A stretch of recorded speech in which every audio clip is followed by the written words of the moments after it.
girls. I think I want to build off of what Shahrazad and Shana are saying by exploring a couple of things. One, I want to recognize that in many ways we have this competing narrative about the accomplishments of black girls.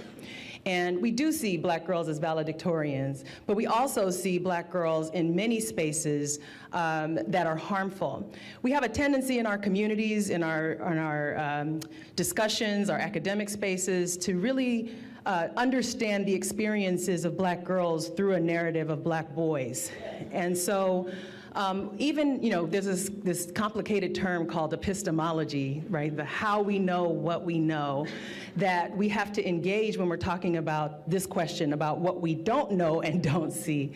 Because how we come to understand their experiences is made clearer when we look at what's happening among girls and just isolate girls, and then explore what's happening by race and ethnicity among girls.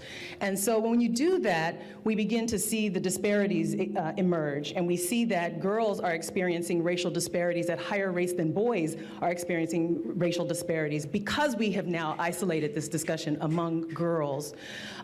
The other thing I want to really talk about, though, that we don't see is this prevailing consciousness. We don't see consciousness. We see actions, we see differential treatment, we see sort of the outcome of negative experiences, but we can't see a consciousness. And this prevailing consciousness that criminalizes girls, that renders their being, that's my favorite of the Black Girls Declaration, is the ability to be, period. That their being is perceived as something problematic, and that this criminalization that occurs is traumatizing.